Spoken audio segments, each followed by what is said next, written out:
Bismillahirrahmanirrahim, wa bihi nasta'in, wa alayhi natawakkal, wassalatu wassalamu ala ashrafil anbiya'i wal mursalin, amma ba'd.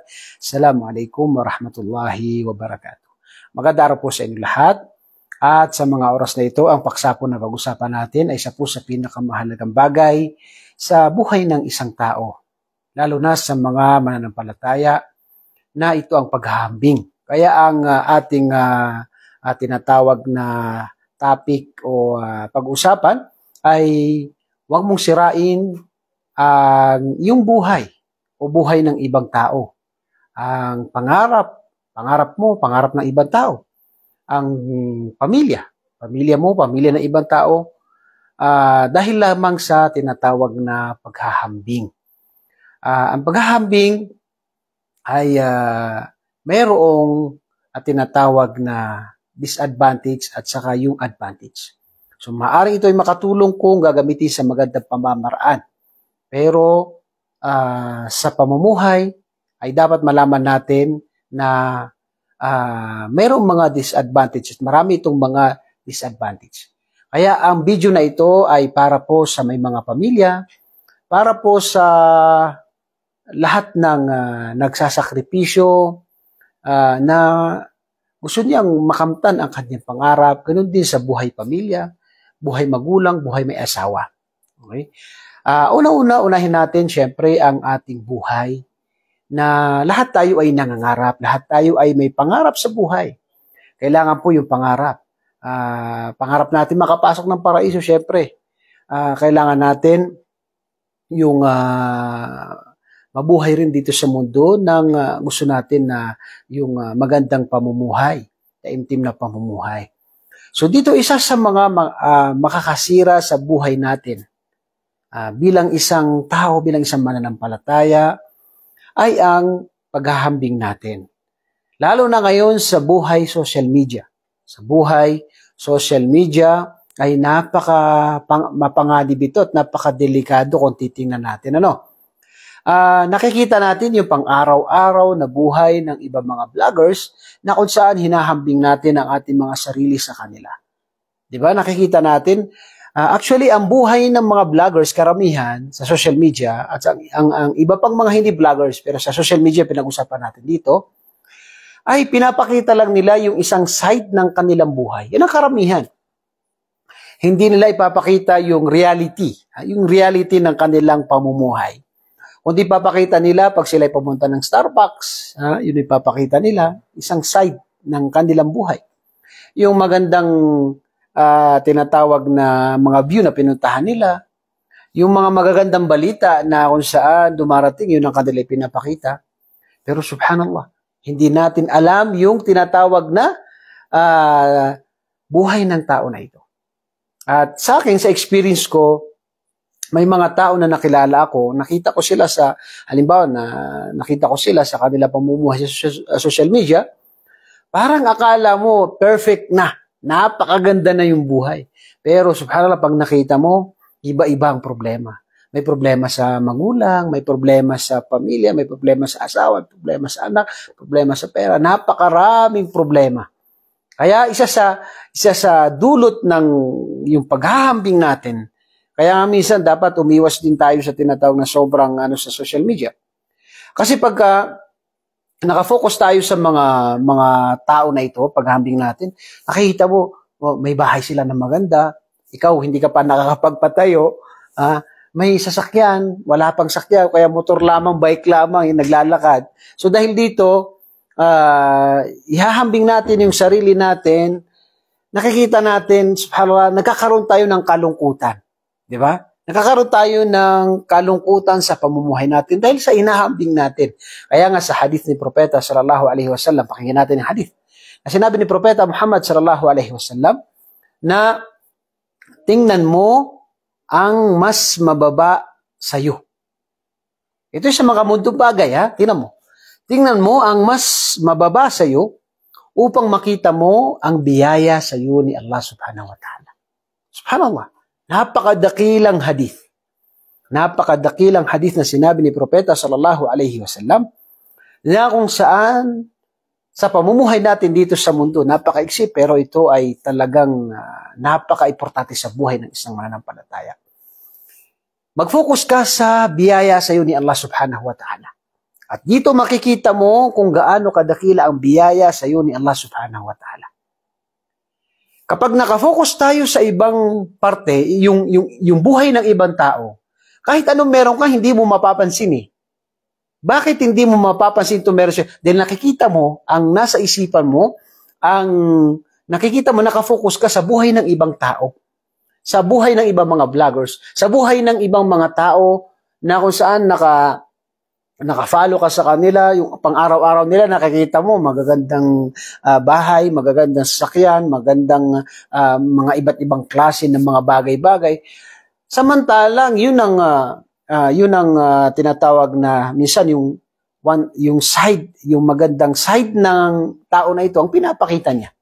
Okay? Pero hindi mo nakita yung gaano kadilim ang buhay niya. Dahil minsan magaling magtago, kaya yun ang pinapakita niya. Ganun talaga buhay sa social media. Mga friend natin, actually, tayo sa pamumuhay natin, reality, gusto natin ipakita yung maganda sa buhay natin. Reality po ito. Real talk nga sabi nila, reality na tayo mismo ayaw natin na nakikita yung ibang side natin na hindi maganda. Gusto natin yung magandang side. So reality po yan, gusto natin ang bagay na ito. Na gusto natin purihin tayo ng tao, gusto natin pakita natin na yung magandang side ng ating pamumuhay. Subhanallah. Yun ang reality na kadalasan sa atin. It's natural, sabi nila. So dito, pinayuhan tayo ni Propeta sallallahu alaihi wasallam na kung saan, sa pamumuhay dito sa mundo, ay tingnan mo ang mas mababa sa iyo. Mag-focus ka sa biyaya, upang ma-focus mo, makita mo yung biyaya sa iyo ni Allah subhanahu wa ta'ala. Kaya alhamdulillah, ikaw nagrereklamo ka halimbawa. May trabaho ka pero malayo, mahirap ang trabaho. Subhanallah. Pag tinignan mo yung mas mababa sa iyo, Allahu Akbar. Tingnan mo, reality lang. Minsan, isang beses, nakita ko yung tinatawag na siyempre, minsan naisip ko sa sarili mo, yung trabaho mo mahirap o gano'n. Pero pag tinignan mo yung mas mababa sa iyo, subhanallah, sa bansang Africa, maraming namamatay doon dahil walang tubig, walang makain. Subhanallah. May mga tao na kung saan may pang-almusal sila, pero walang pang-tanghalian. At walang panghapunan. May pangtanghalian, pero walang panghapunan, walang almusal. Subhanallah. May mga tao na kung saan nag-aaral, isa lamang ang uniform. Isa lamang o dalawa ang uniform. May mga tao na naglalakad dahil wala silang pambayad para sa kanilang tinatawag na pangsakay sa jeep o kaya sa tricycle. May mga tao na halos sa buhay natin, subhanallah. Ngayon, ano kayang kakainin natin ngayong araw? Di ba, minsan, parang ano ka na sa pagkain ba? Yung sawa ka na sa ano ba yung mga pagkain, sawa na sa karne, sawa na sa manok. Ano ba yung pwedeng kainin natin ngayon? Kasi marami kayong pagkain. Subhanallah. May mga tao na ano yung kakainin dahil walang makain. Naghahanap sila kahit anong makain. Subhanallah. Allahu Akbar. So dito, pag tininan mo yung mas mababa sa iyo, ay makikita mo kung gaano kalaki ang biyaya sa iyo ni Allah subhanahu wa ta'ala. Allahu Akbar. Yan ang isa sa ano natin, na dapat natin bigyan ng pansin itong hadith ni Propeta sallallahu alaihi wasallam. Kapag ang buhay ng isang tao ay hinambing niya sa ibang mga tao, lalo na kasi nga ang sunnah na utos ni Propeta o payo ni Propeta, tingnan mo yung mas bababa sa iyo. Pag tinanan mo yung mga, lalo na sa social media, at saka yung ibang mga tao, yung buhay nila, may bagong sasakyan, may bagong ganito, may bagong ganito, magkakaroon ka ng una-una yung tinatawag na yung discourage, magkakaroon ka ng discourage sa iyong sarili. Diba? Mawala ka ng pag-asa. Mawala ka ng pag-asa. Pangalawa, magbubunga ito minsan o kadalasan ng tinatawag na pagkainggit. Diba? Pagkainggit. Ay makikita mo sa mga company, sa mga trabaho, sa mga sa ibang, kahit sa mga OFW, sa ibang mga, sa Pilipinas, sa ibang mga trabaho. Bakit? sisiraan ng iba ang kanyang tinatawag na kapwa Pilipino para matanggal sa trabaho, para dahil sa gusto niya na nakikita niya yung mga sahod, yung meron doon sa tao na yun.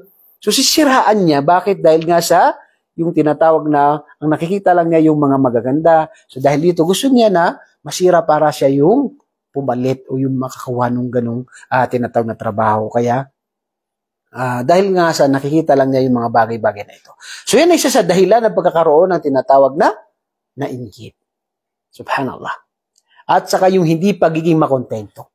Bakit hindi ka makontento? Dahil hindi ka nakafocus sa biyaya sa iyo ni Allah. Ano yung mga biyaya sa iyo ni Allah? Kahit yung pananampalataya lamang. Yung pagiging isang mananampalataya na sumasamba ka sa nag-iisang tagapaglikha. Isa lang ito sa pinakamalaking biyaya na binigay sa atin ni Allah. Biruin mo lang. Ilan sa mga tao na kung saan umabot pa ng mga matatalino mga tao na ito, pero hindi sila naniniwala na mayroong Diyos. Dahil hindi daw nila nakita. Subhanallah. Kaya nga may nagsabi sa kanila, yung utak mo, hindi mo nakikita. So, ibig sabihin, wala kang utak. Mayroon kang utak. Di ba? So, ang Diyos ay nilikha ang lahat. Tayo sa ating sarili. Yung mga biyaya sa atin ni Allah subhanahu wa ta'ala, tanda lamang ito na mayroong Diyos na lumikha sa atin. So may mga tao na subhanallah sumasamba sa baka, sumasamba sa hayop, sumasamba sa mga ribulto, binili sa rekto ng mga ribulto, pagdating sa bahay, sasambahin. Subhanallah. So sa pinakamalaking biyaya sa atin ni Allah ay yung ginabayan tayo sa tamang pananampalataya na pagsamba sa nag-iisang tagapaglikha. Allahu Akbar. So dito, isa sa maipayo natin para hindi masira ang pangarap natin, yung buhay natin, ay mag-focus tayo sa biyaya at maging makontento tayo sa binigay sa atin ni Allah subhanahu wa ta'ala. Allahu Akbar. Yung pagiging makontento, napakahalaga yan. Kaya sabi nila, kapag ang isang tao ay meron sa kanya pagka makontento, siya ang pinakamayaman na tao. Pinakamayaman na tao. Isa sa mga naikwento, sa mga anak ni Harun al-Rashid, isa sa mga pinuno ng mga Muslim sa panahon niya, halos ilang country ang hawak nila. Yung isa sa anak niya, ay nakita niya yung isang lalaki na dumadaan na napakasaya niya, kumakanta-kanta siya sa daan, pagpunta ng palengke, pagbalik niya, masaya, may dalang pagkain. Sabi niya, subhanallah, parang gusto niya mabuhay na parang ganoon. Pinuntahan niya, sabi na, ano yung pamumuhay niyo? Bakit napakaganda yung buhay niyo? Sinabi nung mag-asawa na ito, sabi nila, alhamdulillah, ay yung ang kanilang salita lamang, alhamdulillah, yung biyaya. Sabi nila, alhamdulillah, kasi napakalaking biyaya sa kami ni Allah subhanahu wa ta'ala. Sila ay kukuha ng mga, yung tinatawag na mga panggatong, ilalagay bibenta sa palengke, tapos makakuha sila ng pagkain na sapat sa kanilang pang-araw-araw, ay subhanallah, napakasaya nila. Kasi mayroon silang yung tinatawag na pagkakontento. Kaya nga isa sa hadith ni Propeta sallallahu alaihi wasallam, sino man ang gumising sa umaga na siya ay malusog, siya ay may pagkain sa araw na yun, siya ay payapa, ay parang nasa kanya ang lahat. Allahu Akbar. Subhanallah. May mga kapatid po tayo na subhanallah, mas malala ang kanilang problema. Kung may problema tayo, mas malala ang kanilang problema. Kaya wag tayong magfo-focus doon sa tinatawag ng mga, kung ano meron na kapitbahay nyo, kung ano meron yung tinatawag ng mga vloggers, o ano yung 9,000 na friends natin, 1,000 friends na, ano meron sa kanila, mashallah, napaka-ano. Wag tayong mag-focus doon sa ano. Focus tayo sa biyaya sa atin ni Allah subhanahu wa ta'ala para makita natin kung gaano kalaki ang biyaya sa atin ni Allah subhanahu wa ta'ala. Ganon din sa buhay ng pagiging magulang. Kung halimbawa, hindi ka biniyayaan ni Allah subhanahu wa ta'ala ng mga anak, kaya magpasalamat kay Allah. Dahil ito mas mabuti sa iyo. Alam ni Allah kung ano makakabuti sa atin. Kung hindi tayo pinayaman ni Allah subhanahu wa ta'ala, magtiis tayo. Dahil yun ang mas mabuti sa atin. Kung tinatawag na yun ang itinadhana sa atin ni Allah. Dahil alam ni Allah makakabuti sa atin. Sa buhay mayroon tayong mga anak, wag natin ihambing sa ibang tao yung mga anak natin. Halimbawa, Puro tayo nakafocus sa mga kapitbahay, mga kamag-anak natin. Mashallah, ito engineer, ito doktor, ito attorney, at iba pa. Ngayon yung anak mo nakakuha ng 90. 90 yung grade ng anak mo, samantalang 90, okay yun, magandang grado yun. Pero dahil sa paghahambing mo, yung kapitbahay niyo, yung kamag-anak, ang grade niya ay 100 o 99. Sabi na, ikaw, na magulang, ilan ang grade mo? 90. Samantalang dapat ay magpasalamat ka dahil mataas na grado yun. Pero dahil sa paghahambing mo, bakit siya 99? Ikaw, subhanallah. Kaya isa sa mga narinig ko, tama niyo lang ako, may pagkakamali dito. Yung si Senator Mariam Defensor, isa sa anak niya, pinakamagaling. Anak niya. Narinig ko sa isa sa mga balita o tama niyo lang ako, may pagkakamali dito. Yung anak niya, pumasa, mataas ang grado, kasama sa top, pero nagpakamatay yung anak niya. Bakit? Hindi satisfied si Senator Mariam Defensor sa kanya dahil hindi siya nakakuha ng top. Subhanallah. Hindi siya nakakuha ng top 1. Pero mataas ang grado, napakagaling ng anak. Pero dahil sa hindi niya makuha yung atensyon ng magulang niya, dahil yung magulang niya ay sobrang expect niya sa tinatawag na anak niya, naghahambig siya sa ibang kaya gusto niya perfect. Hindi kinaya na anak niya, nagpakamatay. Subhanallah. Ito ay napakadelikado. Halimbawa, nagtatrabaho yung anak mo. Nabubuhay yung anak mo. Tapos ihambing mo siya, bakit nagtatrabaho sila, yumaman sila, may bahay sila, may sakyan sila. Hindi natin alam yung mga pagsubok sa kanila, meron sila. Yung ibang tao, hindi naman natin hawak yung kung nagtatrabaho naman yung anak mo, nagsisikap naman sila, alhamdulillah, magpasalamat tayo. Dahil yung tinatawag na yung kayamanan, hindi po natin hawak yan. Hindi po makukuha ng talino, hindi makukuha ng lakas. Dahil kung lakas lang, yung mga labor, sila na yung mas mayaman. Kung utak lang, ay subhanallah, maraming may utak pero hindi mayaman. Ang kayamanan ay ito ay biyaya ni Allah na ibibigay sa sino mang kanyang gustuhin. At minsan ito ay nagiging tinatawag na pagsubok sa tao. Dahil may mga tao na binigyan ng pagsubok ng kayamanan pero nakalimutan nila ang kanilang tagapaglikha. Ito ay pagsubok minsan. Subhanallah. Ilan ang mga tao na yumaman, naging mayabang, nakalimutan ng sala, nakalimutan ng Islam. Allahu Akbar. So, ito ay pagsubok minsan sa tao. So dito kapag magulang tayo, wag natin ihambing yung anak natin sa pag-aaral, sa ibang sa tinatawag na mga sa kayamanan, sa trabaho, sa ibang Subhanallah, hindi natin alam. Minsan, nakakalukot minsan na ihahambing pa yung anak sa tao na alam niya na yung mabuti yung pala na ikaw, kilala mo mismo yung tao na yun. Ihahambing ka na yung tao na yun, alam mo ang kanyang pag-uugali, alam mo yung kanya, ihahambing ka doon. So, isa ito sa nakakasira actually. Lalo na sa mga magkakapatid, Allahu Akbar, napakadelikado ito. Kung tayo ay magulang, ihambing mo si panganay sa bunso, ihambing mo sa kanila. Anong nagiging dahilan? Kaya minsan, nagkakaroon ng galit, nagkakaroon ng inggit, yung mga magkakapatid sa bawat isa, gawain ito ng paghahambing ng magulang. Kahit na anong ginawa ng isa, dahil mas magaling si isa, si panganay o si bunso o sino man sa kanila, ang magaling lang sa kanya ay si isa, yung dito. So nagiging dahilan ito ng away ng mga magkakapatid. Hindi magkakasundo-sundo yung mga magkakapatid. Merong inggit, merong galit dahil sa tinatawag na hindi minsan sinasadya ng magulang, naghahambing siya. Di ba? So, napakadelikado ito. Iwasan natin ito sa mga magulang. Okay. Papasok tayo sa tinatawag na buhay may asawa. Napakadelikado ito. Sa lahat na may pamilya, may asawa. Huwag mong ihambing si asawa mo sa asawa ng mga kaibigan mo o sino man.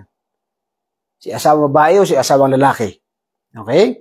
Masya Allah. Nakapag-asawa ka, kaya nga sinabi sa hadith ni Propeta sallallahu alaihi wasallam, na kapag may nakita kang hindi mo nagustuhan na kaugalian o katangian ng iyong asawa, ay, tingnan mo, huwag ka mag-focus doon. Tingnan mo ang kanyang mga kabutihan sa hadith ni Propeta sallallahu alaihi wasallam. Huwag magiging dahilan ng pag-aaway nyo yung isang kapintasan niya. Ang dahil lamang doon, makikipaghiwalay ka, o kaya, tinatawag na magkakaroon ka ng tinatawag na parang kakamuhian mo siya o hindi ka satisfied sa kanya dahil sa maliit na tinatawag na kapintasan. Kaya nga sa pag-asawa, ang pinakaunang-una ay tanggap mo ang iyong asawa. Mag-asawa ka, huwag ka mag-asawa na hindi mo tanggap ang iyong asawa. Napakadelikado yan. Okay? Una, sa pag-asawa, ang pinakauna ay tanggap mo ang iyong asawa. Ano mang katangian niya, tanggap mo siya. Okay? Ngayon, kung may pagkakamali, o lalo na yung tinatawag na may mga pagkukulang, yun ay unti-unti na babaguhin natin. Magtutulungan yung tinatawag na mag-asawa. Meron ang kwento na naging director pa siya, itong tao na ito. Na kung saan tinatawag siya na Abu Shibshib. Dahil yung kanyang, nung kabataan niya, naririnig yung tsinelas niya, napakatunog dun sa kapitbahay. Itong kabataan na ito, binata na ito, ay nagsasala siya, mabuting tao na ang Pero wala siyang natapos sa pag-aaral. Namanikan siya, yung pinamanikan niya may kaya sa buhay at saka yung may relihiyon. Nung namanhikan, kinausap ng tatay yung tinatawag na anak niya na babae. Sabi niya, namanhikan si ganito, wala siyang natapos. High school lamang, hindi pa nakatapos ng high school. At kilala siya sa Abu Shibshib dahil maingay yung tsinelas niya. Kumbaga ay parang lang siya, hindi siya kumbaga yung professional, mga something ganun na ano. So dito, sinabi niya ng babae na ito, siya ay nagustuhan ko dahil siya ay nagsasala na 5 beses at mabuting tao siya. Yun lang, pinanghawakan niya. Siya ay mananampalataya, nagsasala at mabuting tao, yun lang. Sabi ng tatay niya, ikaw ang magdidesisyon. Pero at least alam mo, alam mo yung nangyari, nung sila ay nagpakasal, dahil yung mabuti yung tatay niya, dahil pinapili niya yung anak niya. At isa ito sa dapat.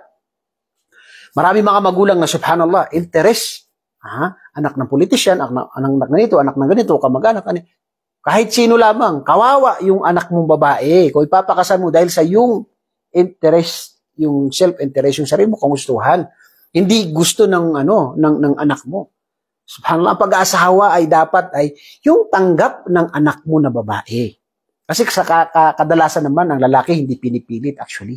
Babae kadalasan na pinipilit. Sa Islam, haram po na pilitin. Haram kung ayaw talaga niya.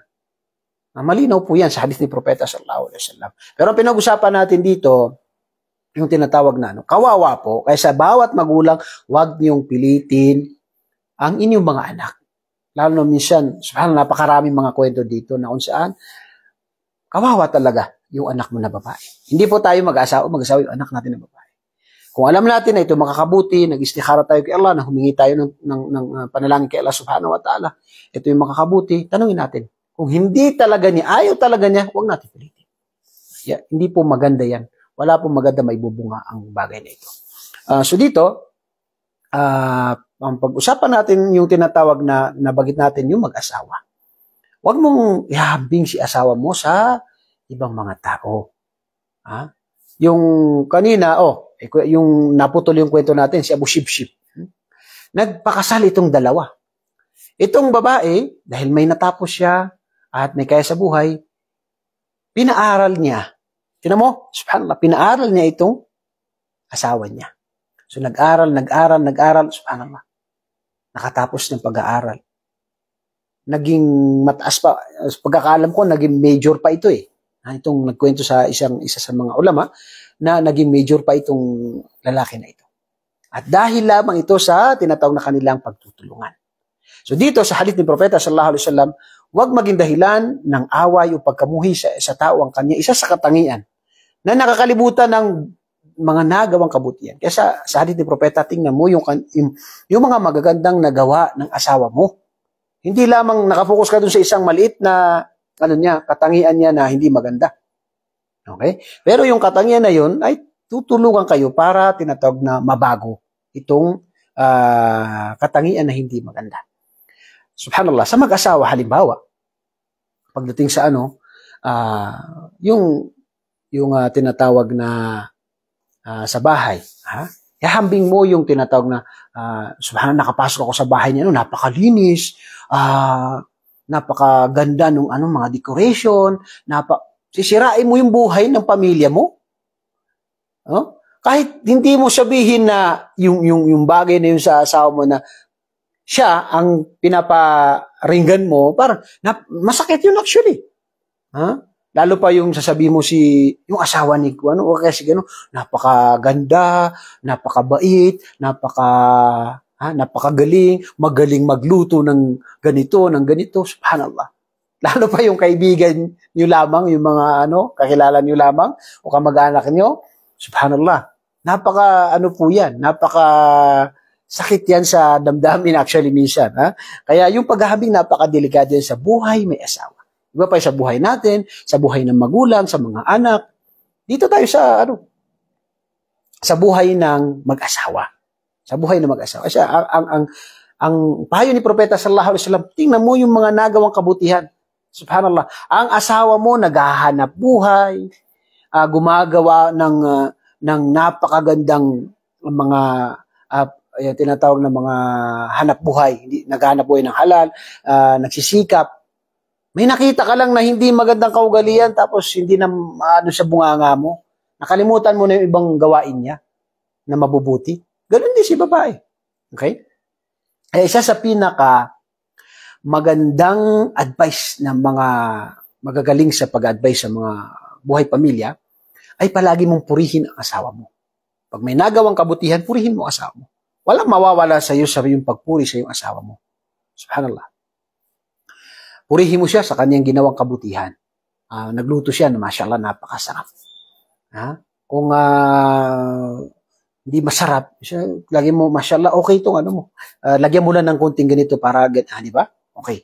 Wag mong ano ba itong luto mo, parang kahit ipakain pa ito sa ibang hayop hindi niya kakainin. Subhanallah, napakasakit 'yun. Ito naman si lalaki, may dala kang pagkain halimbawa. Si lalaki, may dala kang pagkain.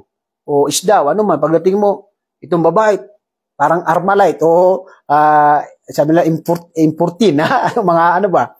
Ano ito nabili mo? Parang ganito. May dala nga ng pagkain, tapos hindi ka pa satisfied.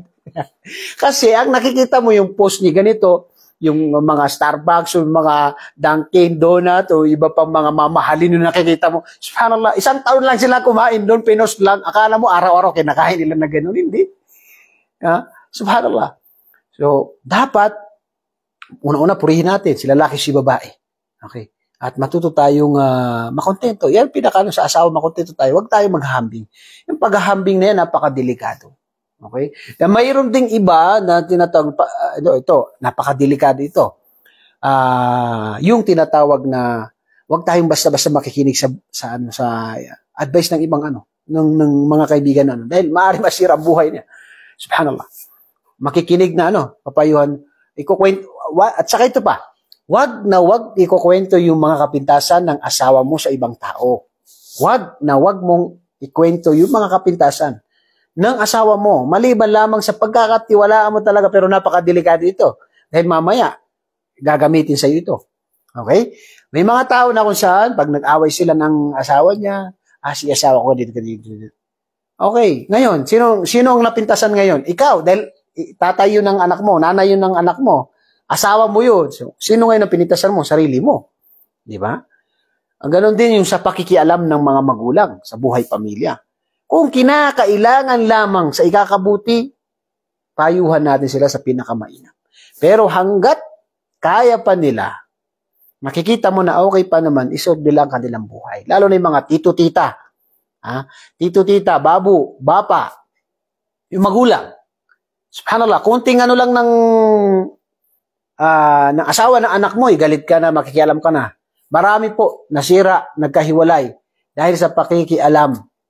Dahil sa paghahambing ng magulang, dahil sa paghahambing ni tito-tita, ni kapatid, ihahambing nila yung asawa ni ganito sa isa, asawa ni ganito. Subhanallah.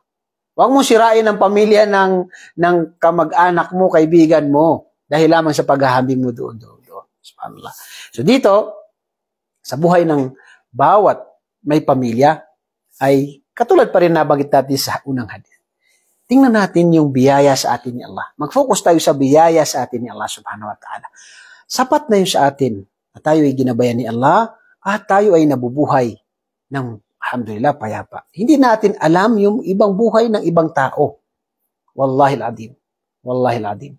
May mga tao na nakikita natin, napakaganda yung nakikita natin sa isang side ng buhay natin. Pero kung alam lang natin kung anong nasa loob ng pamamahay nila, anong problema nila, subhanallah. Maaaring pag nalaman natin, wallahi, masasabi natin, alhamdulillah, ala kulli hal. Alhamdulillah, ala kulli hal. Allahu Akbar. At bilang panghuli, kapag po may problema tayo sa ating pamumuhay, ikaw man ay binata, ikaw man ay dalaga, ikaw man may asawa, ikaw man ay magulang, wag si Facebook ang sabihan mo sa problema mo. Wag mong sabihin sa buong mundo na ikaw ay ganito, buhay pamilya, buhay ganun. Subhanallah. Wala pong maitutulong sa iyo si Facebook sa ganitong mga problema. Tayo po ay magdua. Tayo ay bumalik kay Allah. Tayo ay magsujud. Tayo ay humiling kay Allah. Wa qala rabbukum ud'uni astajib lakum. Sabi ng inyong Panginoon, kayo ay manalangin sa akin at tatanggapin ko. Sa isang hadith, sinabi ni Propeta sallallahu alaihi wasallam, nasa pangatlong gabi ay bumababa ang Allah subhanahu wa ta'ala at sinasabi niya, sino ang may pangangailangan? Sino ang may dua, may panalangin at tatanggapin ko? Allahu Akbar. Si Allah ang nagsabi dito sa hadith ni Propeta sallallahu alaihi wasallam. Kaya pag may problema tayo, magdua tayo, magtiwala tayo kay Allah, magsala tayo, manalangin tayo sa mga sujud natin. Allahu Akbar. Gumawa tayo ng kabutihan. Magbalik loob tayo kay Allah subhanahu wa ta'ala. Huwag puro Facebook. Lahat ng problema mo, subhanallah. Alam mo ba, hindi po yan ikakatuwa ng mga friend at kamag-anak mo. Minsan, nakakasawa na. Lahat ng buhay ng problema mo ay nandun pa sa Facebook. Kaya minsan nakaka-stress nga eh. Anong problema nito? Nakikipag-away sa Facebook, nagla-live, subhanallah.